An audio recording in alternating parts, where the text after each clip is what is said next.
Professor Shastri ने दिया पुष्पा को चैलेंज। जी हाँ, पुष्पा इम्पॉसिबल की कहानी एक ऐसे मोड़ पर आ चुकी है जहां एक तरफ हम राजवीर शास्त्री को देखते हैं जो कि इस वक्त तक एक काफी बड़े वकील बन चुके हैं, लेकिन यहाँ पर राजवीर शास्त्री पुष्पा को नीचा दिखाते हैं। आखिर ऐसा इन दोनों के बीच में क्या हुआ, और साथ ही हम दूसरी तरफ देखते हैं कि पुष्पा तो राशि की शादी ऋषभ से करवाने के लिए तैयार हो चुकी है, लेकिन ऋषभ के माता पिता राशि और ऋषभ की शादी के खिलाफ है। तो अब ऐसे में ऋषभ, राशि और पुष्पा किस तरह उन्हें मनाने वाले हैं, और क्या हमें ऋषभ और राशि की शादी देखने को मिलेगी या फिर नहीं, इन सारी बातों को हम आज की इस वीडियो में जानेंगे। लेकिन उससे पहले पुष्पा इम्पॉसिबल के आज के एपिसोड का रिकैप देखते हैं। कहानी की शुरुआत में हम पुष्पा को देखते हैं। पुष्पा जैसे ही दीप्ति का कॉल रखती है तो वह देखती है कि स्वरा के कमरे से काफी ज्यादा धुआं आ रहा है। पुष्पा तुरंत स्वरा के कमरे में जाती है तो वह देखती है स्वरा ने अपने माता पिता की सारी यादें, सारे फोटो को जला दिया है। पुष्पा तुरंत उन फोटो को बुझाती है और वह स्वरा को कहती है कि स्वरा, ये तुम क्या कर रही थी? तुम अपने ही माता पिता की फोटो जला रही थी। स्वरा कहती है कि पुष्पा इम्पॉसिबल कौन माता पिता? वही जो कि मुझे 7 साल पहले यहाँ मुंबई में छोड़कर चले गए, अपने सगे बेटे अंश को ले गए, लेकिन मुझे यहाँ पर छोड़ दिया क्योंकि मैं उनकी सगी बेटी नहीं हूँ ना। उसके बाद किसी ने भी मेरे वीजा के लिए लड़ने की कोशिश करी नहीं। अब आप इससे अंदाजा लगा सकते हो कि स्वरा के मन में कितना गुस्सा दीप्ति और अश्विन को लेकर भरा हुआ है। अगले ही पल हमें दिलीप और पुष्पा को देखते हैं। पुष्पा जो कि दिलीप को कहती है, दिलीप स्वरा सही कह रही है, मैंने ही उसके लिए लड़ाई नहीं लड़ी। मैं दीप्ति अश्विन को लंदन जाने से रोक सकती थी, लेकिन मैं ऐसा नहीं कर पाई। स्वरा सही कहती है, इस चीज का दोषी मैं ही हूँ। दिलीप कहता है कि पुष्पा ऐसा नहीं है, तूने काफी कोशिश करी स्वरा को लंदन भेजने के लिए, स्वरा के वीजा के लिए कहाँ पर गई, तूने यहाँ तक कि लोगों को रिश्वत तक भी दी, लेकिन स्वरा की जिंदगी में लंदन जाने का लिखा ही नहीं था, तो इसमें तू क्या कर सकती है? तूने तो भरपूर कोशिश करी थी स्वरा को लंदन भेजने की। पुष्पा यहाँ पर तो समझ गई थी, लेकिन पुष्पा को एक चीज का डर था जो कि था स्वरा का गुस्सा। अभी तक तो दीप्ति और अश्विन ने स्वरा के गुस्से के बारे में सुना है, लेकिन जब वह भारत वापिस आएंगे और जब उन्हें पता चलेगा कि स्वरा उनसे कितनी नफरत करती है तो उनके ऊपर क्या बीतेगी। अगले ही पल हम राशि को देखते हैं जो कि चिराग से मिलने के लिए पुलिस स्टेशन जाती है। चिराग राशि को देखकर काफी हैरान होता है। चिराग राशि से पूछता है कि राशि तू यहाँ क्या कर रही है? राशि कहती है कि मैं तुझसे यह पूछने आई हूँ कि तू कब सुधरेगा, तूने ऋषभ की पिटाई क्यों करी? चिराग कहता है कि तुझे बहुत चिंता है उस ऋषभ की, साफ साफ क्यों नहीं कह देती कि वह ऋषभ और कोई नहीं तेरा बॉयफ्रेंड है? राशि कहती है कि चिराग तुझे इस बात का भी अंदाजा है, तूने ऋषभ की इतनी पिटाई करी, लेकिन इसके बावजूद भी ऋषभ ने प्रार्थना के सामने तेरा नाम नहीं लिया, इसलिए क्योंकि तू मेरा भाई है। चिराग कहता है कि ऋषभ ने नाम इसलिए नहीं लिया क्योंकि उसे डर था, उसे पता है अगर वह मेरा नाम लेता तो बाद में मैं उसकी कितनी पिटाई करता। अगले ही पल हम प्रार्थना, सुशीला और बापुद्रा को देखते हैं। बापुद्रा प्रार्थना को कहता है कि प्रार्थना मुझे तुझसे एक जरूरी बात करनी है। प्रार्थना समझ जाती है कि बापुद्रा को आखिर उससे बात क्या करनी है, इसलिए प्रार्थना कहती है कि प्लीज डिवोर्स की बात मुझसे मत कीजिएगा। इस बारे में मैंने आपसे पहले भी कई बार बहस कर ली है और मेरा निर्णय यही है कि मैं चिराग को डिवोर्स नहीं दूंगी। बापुद्रा कहता है कि प्रार्थना तू चाहती क्या है? तुझे पता है ना कि चिराग कितना बिगड़ गया है, वह गुंडों के साथ रहता है, आए दिन वह जेल जाता रहता है, तूने ही उसे 2 बार अरेस्ट करा। प्रार्थना कहती है कि डैड आपको यह नहीं भूलना चाहिए, चिराग की वजह से ही मुझे यह वर्दी मिली है। मेरा फैसला यही है कि मैं चिराग को डिवोर्स नहीं दूंगी।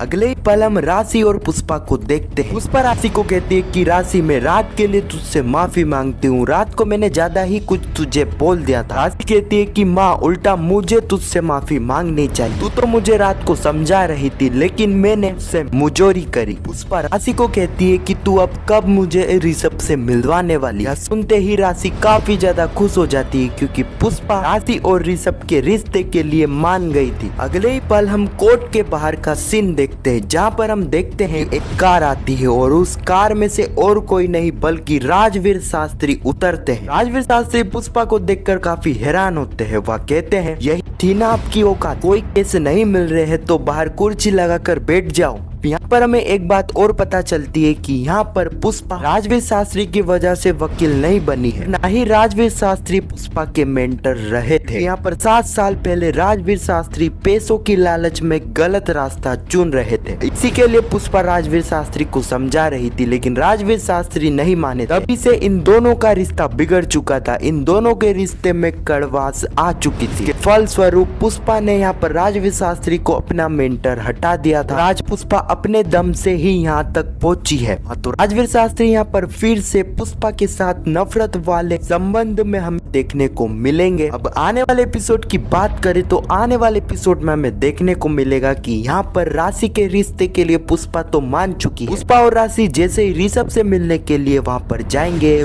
तो वहाँ पर ऋषभ के माता पिता भी आ जाएंगे और यहाँ पर हमें एक चीज देखने को मिलेगी, राशि और ऋषभ के रिश्ते के खिलाफ यहाँ पर ऋषभ के माता पिता रहेंगे। उनके हिसाब से ऋषभ की हालत अभी जो हुई है वह राशि की वजह से ही हुई है और ऐसी लड़की से वह अपने बेटे की शादी तो नहीं कराएंगे। लेकिन मैं आपको यहाँ बता दूं कि यहाँ पर ऋषभ और राशि की शादी तो होने वाली है, लेकिन यहाँ पर पुष्पा, राशि, ऋषभ किस तरह ऋषभ के माता पिता को मनाते हैं यह देखना काफी ज्यादा इंटरेस्टिंग रहेगा। जैसा कि मैंने आपको पिछली वीडियो में भी बताया था कि जिस तरह यहाँ पर दीप्ति और अश्विन की एंट्री हुई है, हमें जल्द ही कादम्बरी और जुगल की एंट्री भी देखने को मिलने वाली है। हमें कादम्बरी की एंट्री किस तरह देखने को मिलेगी और किस तरह का कैरेक्टर हमें कादम्बरी का देखने को मिलेगा, कल पूरी डिटेल में वीडियो आ जाएगी। तो अभी तक आपने चैनल को सब्सक्राइब नहीं करा है कर लेना, ताकि आपसे कल की वीडियो मिस ना हो। फिर आपको यह वीडियो कैसी लगी कमेंट में जरूर बताना और पुष्पा इम्पॉसिबल के आने वाले एपिसोड की ऐसी वीडियो के लिए चैनल को सब्सक्राइब अवश्य करना। जब तक के लिए धन्यवाद।